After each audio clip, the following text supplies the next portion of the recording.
Bonjour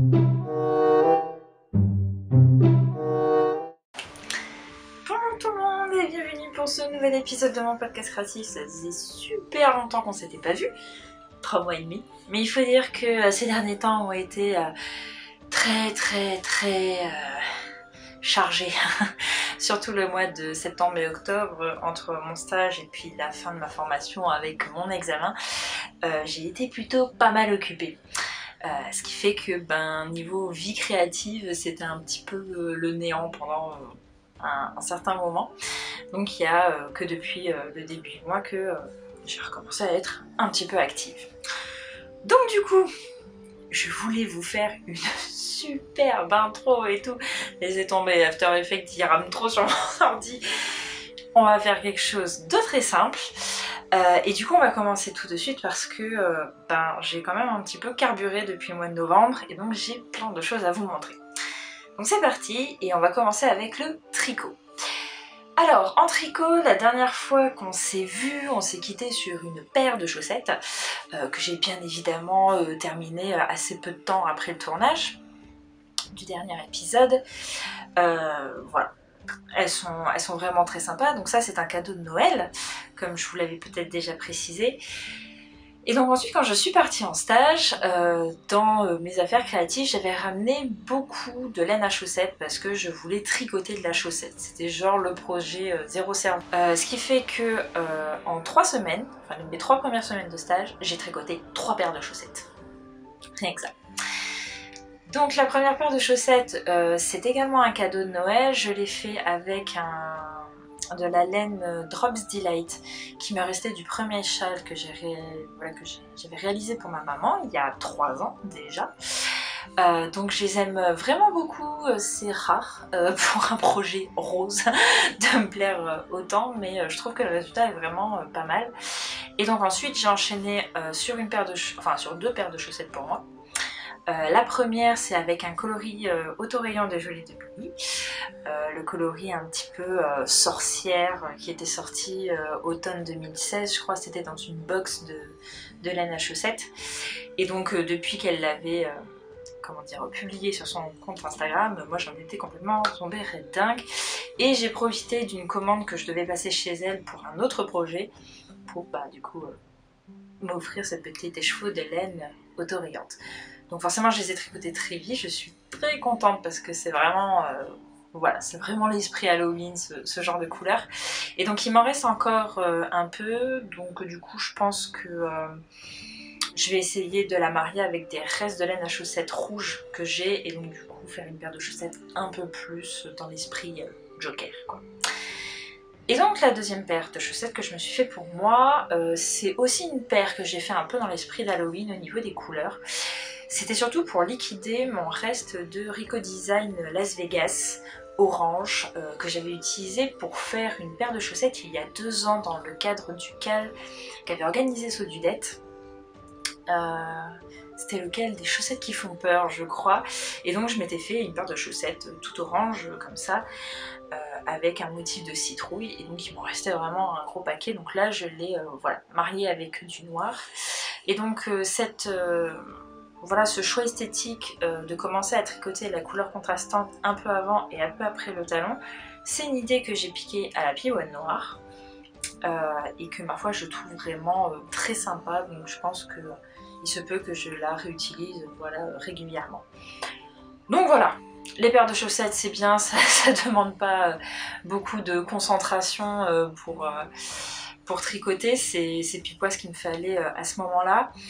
J'ai quand même par la suite tricoté un petit peu mon Chauvin Fringe Shawl, juste en fait de quoi me rendre compte de ce qu'allaient donner en fait les 3 combinaisons de couleurs différentes. Et malheureusement depuis je n'y ai pas touché.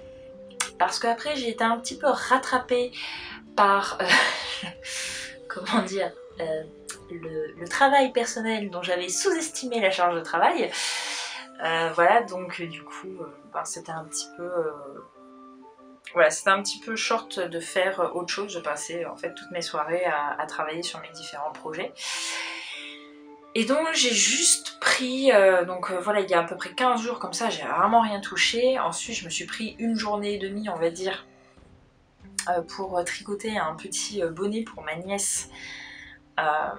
Voilà, tout mignon, qui lui va trop bien. Donc c'est un bonnet très simple avec des côtes de 2 et je crois que le corps c'est du point de riz brisé, si je me trompe pas, au sommet duquel j'ai cousu du coup un bouton pour attacher le pompon beige que j'ai fixé dessus du coup. Et j'avais super peur, mais vraiment super peur, parce qu'en fait il était quand même grand, si bien que moi j'arrivais à le mettre avec ma grosse tête. Donc j'ai un petit peu flippé et finalement là quand il commence à faire froid, ma cousine c'est bon a sorti le bonnet pour ma nièce et donc il lui va très bien. Donc bon, forcément elle le retourne beaucoup, mais du coup elle est contente parce que c'est un bonnet qui va durer longtemps, facilement 2-3 hivers. Donc voilà, puis lui il va super bien, donc voilà, je suis très très contente. Et donc en fait, après plus rien non plus jusqu'à ce que je termine mes examens.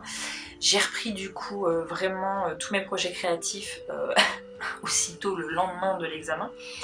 Et pour en terminer avec le tricot, en fait, j'ai commencé un projet que je peux pas vous montrer parce que tout simplement la personne pour qui il est destiné à Noël est susceptible de voir cet épisode.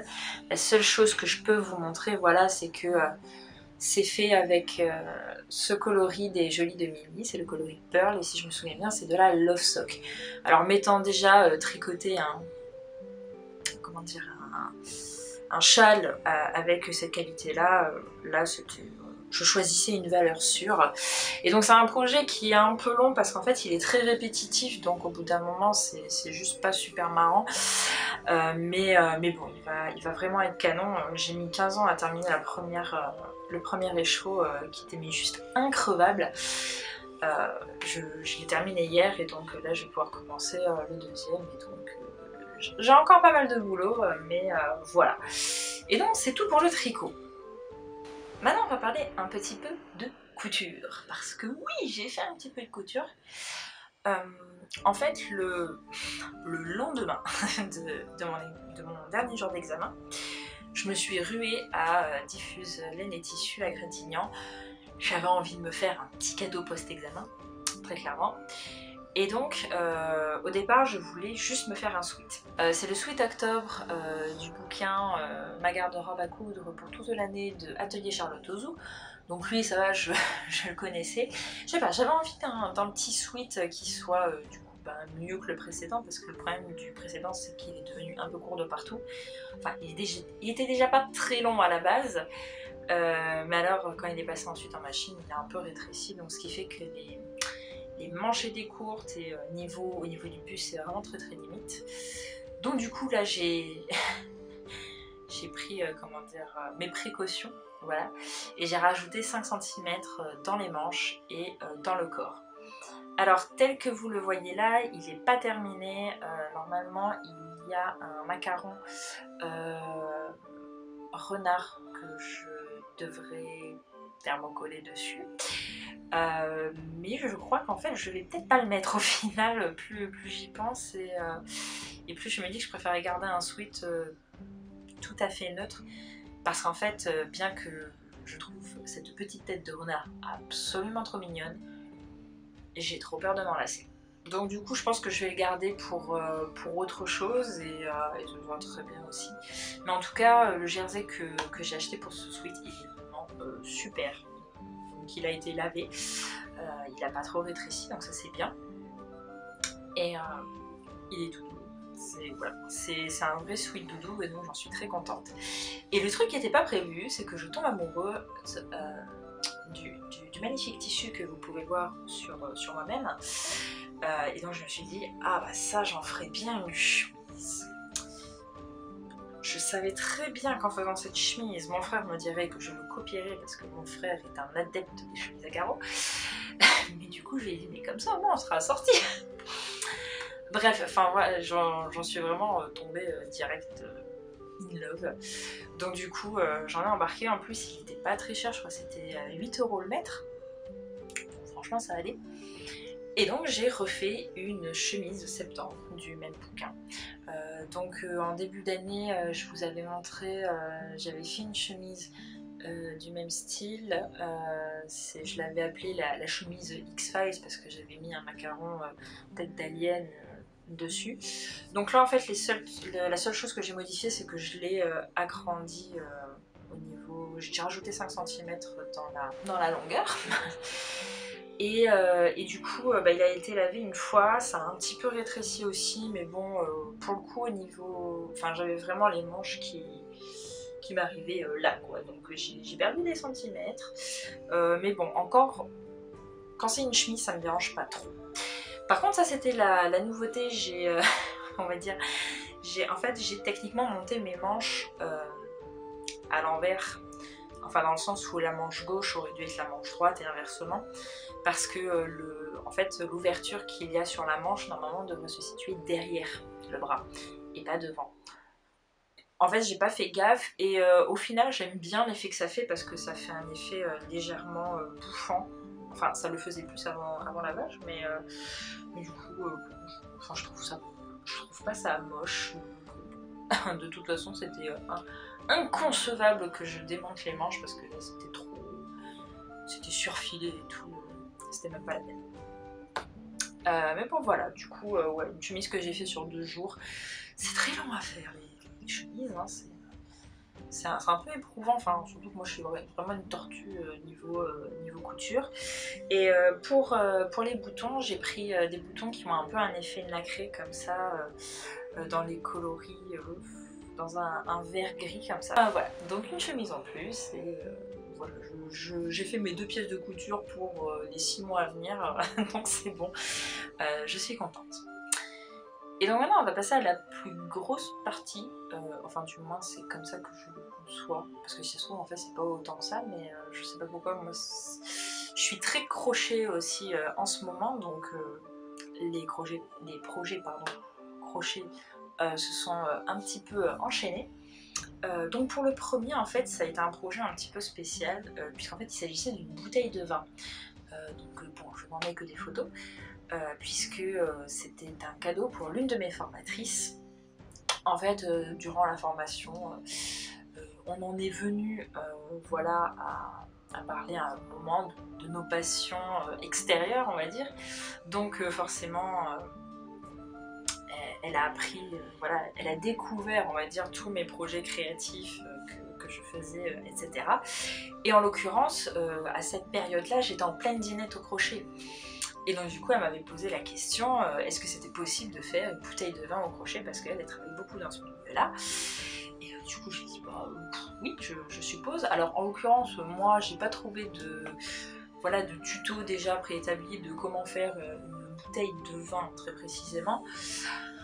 Donc du coup, comme je lui avais promis de lui en faire une, en fait c'est le premier projet sur lequel j'ai travaillé après mon examen.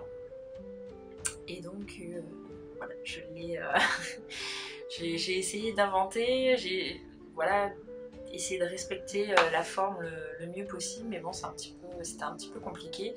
Elle est devenue un petit peu trapue aussi après rembourrage, mais bon il fallait bien aussi que ça tienne bien quoi, donc qu'elle soit homogène niveau rembourrage, c'était un petit peu compliqué, mais bon, voilà, donc là, la chose qu'on ne voit pas bien évidemment sur les photos, c'est qu'il y a un trou en dessous de la bouteille, comme toutes les bouteilles de vin, donc j'ai vraiment essayé de faire tout le plus de détails possible, et j'ai choisi un coton à paillettes, un coton noir avec des paillettes vertes. J'ai vu ça, j'étais là, c'est pas possible autrement, je pars avec ce coton, je fais la bouteille avec ce coton. Voilà, j'ai trouvé ça super génial. Après j'ai mis quelques jours avant de me décider à faire l'étiquette. Alors l'étiquette c'était un petit peu le pari parce que pour moi, pour faire la plus belle étiquette, il fallait vraiment que ce soit imprimé sur du tissu. Donc là c'était crash test.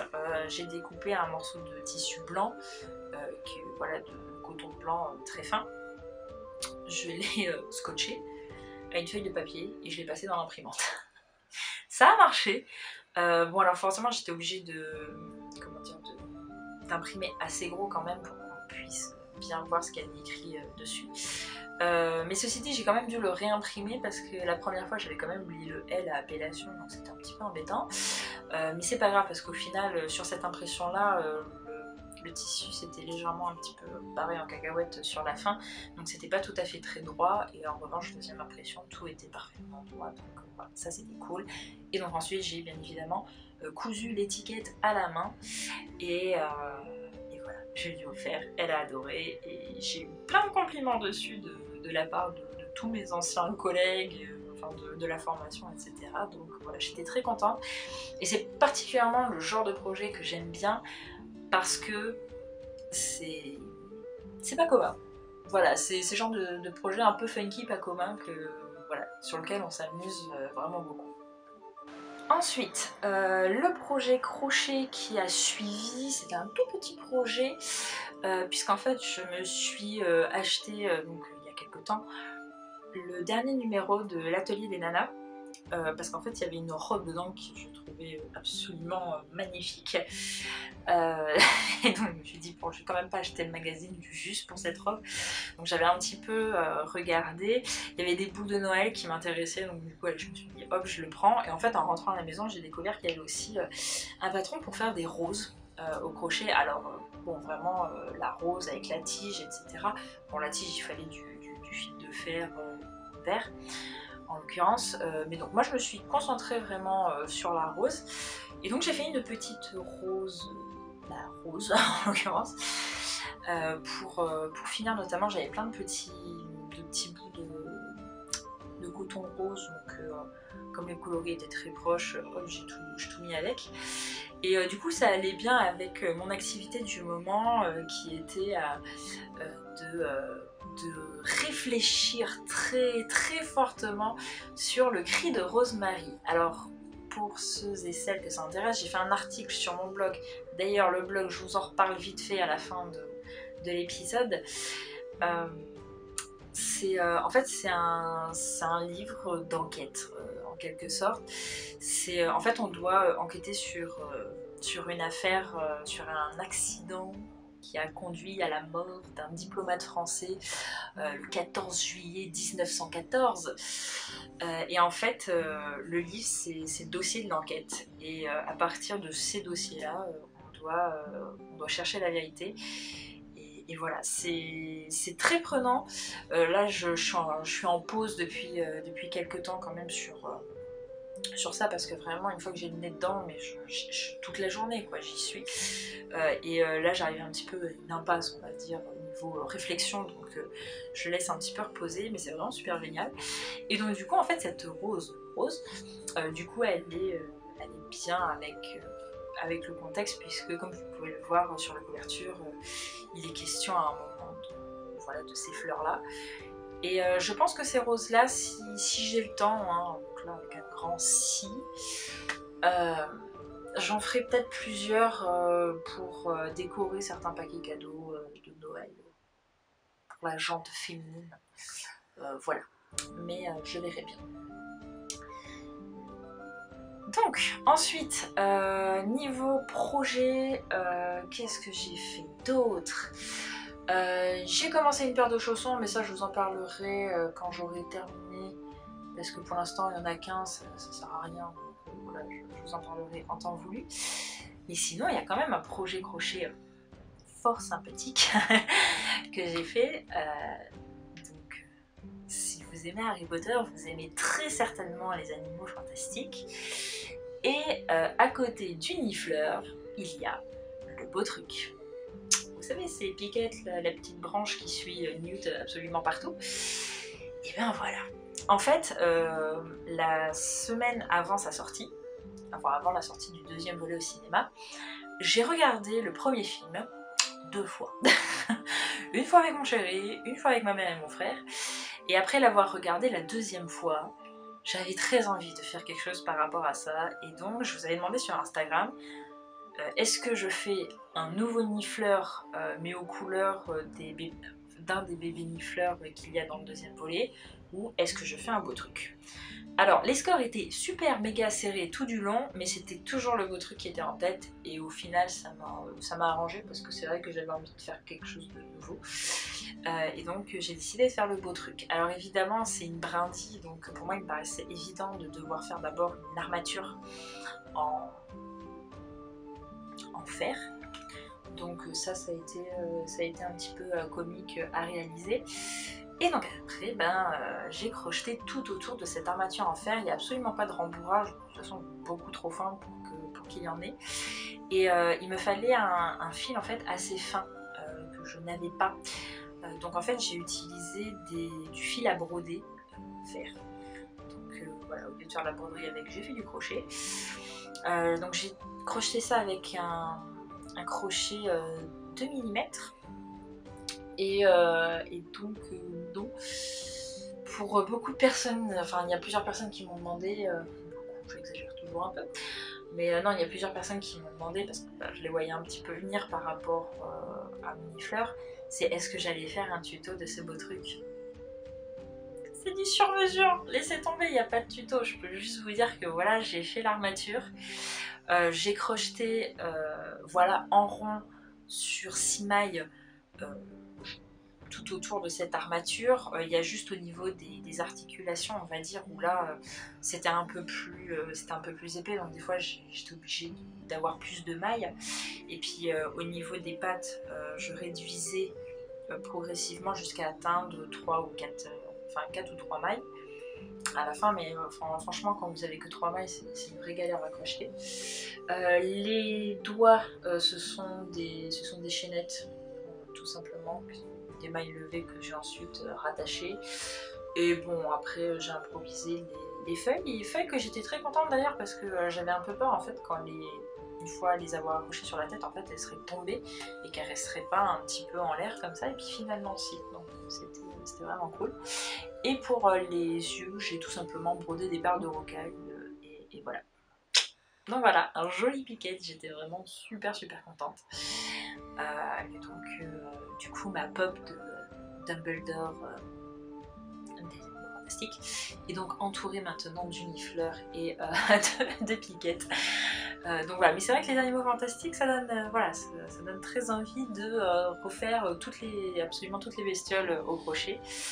Mais bon, pour l'instant on va s'arrêter là. Et donc pour terminer avec le crochet, j'ai entamé un projet sur le très long terme qui a tout simplement pour but de liquider mes restes de fingering. Alors j'en ai pas tant que ça, hein, mais bon il y en a, je sais pas quoi en faire, donc autant essayer d'en faire quelque chose d'autre. Et j'ai décidé de réitérer une couverture au crochet, mais selon voilà un autre procédé, et en fait donc je fais des losanges que je viendrai coudre ensemble à la toute fin, quand j'aurai tout ce qu'il faut. Je les ferai, enfin, seulement à ce moment. Je crois pas que je peux le faire vraiment progressivement, parce qu'en fait le problème ça va, en fait la grande question c'est je ne sais pas quels seront mes futurs restes de fingering, je sais pas de quelle couleur ils seront, donc je sais pas ensuite comment je vais organiser les couleurs. Et comme en ce moment, vu ce que j'ai en reste, ça va beaucoup tourner autour du bleu et du gris. Après, si j'ai très peu de couleurs contrastantes avec ça, il faut que ce soit quand même harmonieusement réparti. Et voilà, enfin, ça va être la grande question, c'est la répartition des couleurs dans cette future couverture.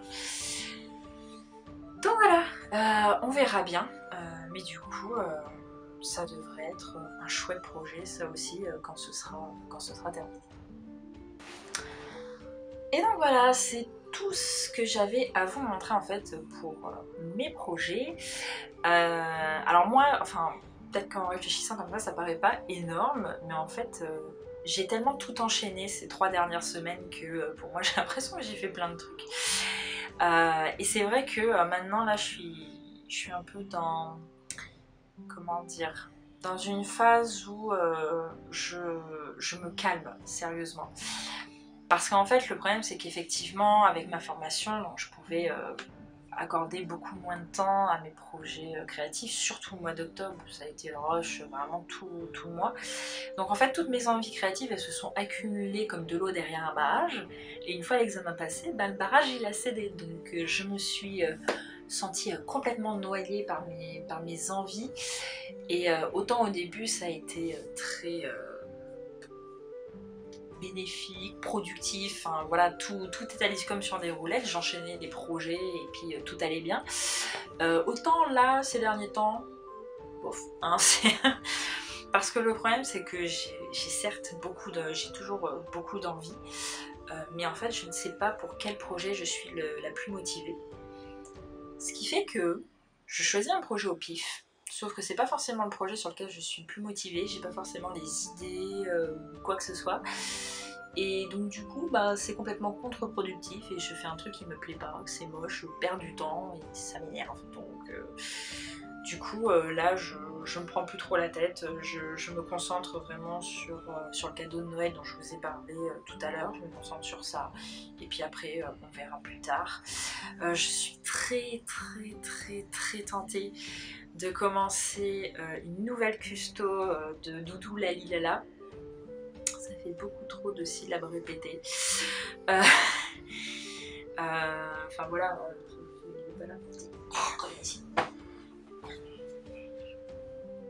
En l'occurrence, je suis. Voilà. Nous avons un Joker, nous avons eu un Doctor Who. J'ai très envie de faire un Newt Scamander. Voilà. Norbert Dragono, pardon. Les plus francophones. Voilà, j'ai acheté du matériel pour ce projet, mais alors d'ici à ce que je le concrétise, bon, probablement très rapidement, mais on verra bien. Ce que j'aimerais bien aussi réussir à faire avant Noël, ça paraît évident dit comme ça, c'est de faire les petits sujets toujours de Lalilala sur le thème de Noël. Donc je crois qu'il y a un petit sapin, il y a peut-être un petit cierge. Il faut pas les confondre, je crois. Enfin, il y a une bougie, un sapin et un ange, je crois. Je crois que c'est ceux-là. Faut pas confondre avec ceux de l'hiver. Parce que je voulais déjà les faire l'année dernière. J'avais pas trouvé le temps. Je sais pas si je trouverai le temps cette année, mais j'aimerais vraiment beaucoup les faire. Donc voilà. J'ai de quoi m'occuper. Mais il faut que déjà je termine tout ce qui est commencé et puis ensuite on verra progressivement pour les autres projets. Donc avant de terminer cet épisode, je voudrais vous parler de deux choses. Tout d'abord mon blog, donc en fait fin octobre, mon nouveau blog a été mis en ligne, donc lejournaldelalu.com, qui vient remplacer donc lejournaldelalu.blogspot.com. J'ai mis du temps à le sortir parce qu'en fait je ne savais pas quel parti pris esthétique prendre. Au final j'ai fait quelque chose de très simple.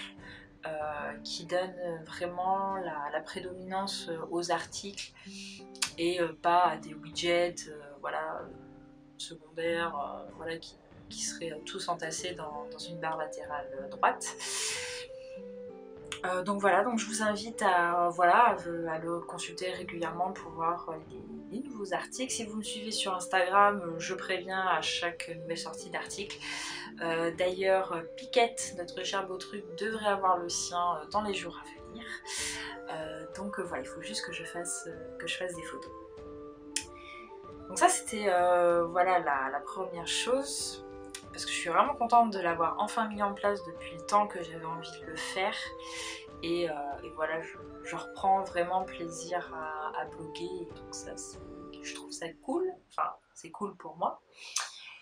Et donc la deuxième chose dont je voulais rapidement en fait vous évoquer, pour que vous puissiez déjà commencer à y réfléchir, l'année prochaine je réitère le swap des geeks créatifs.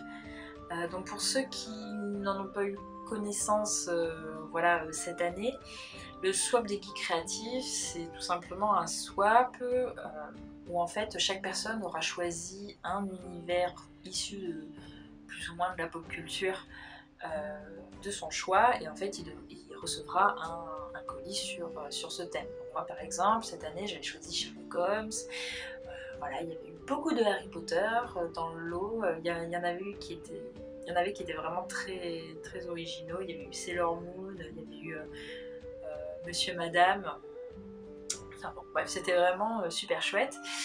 Et donc je compte bien réitérer ça l'année prochaine, donc voilà, pour vous donner des idées.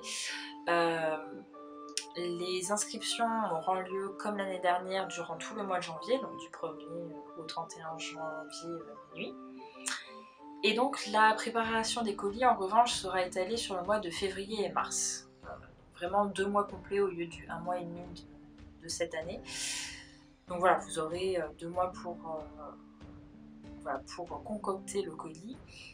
Et vous aurez aussi un guide que je ferai à cette occasion, un petit guide du swap des geeks créatifs qui vous donnera voilà, toutes les informations voilà, qu'il faut.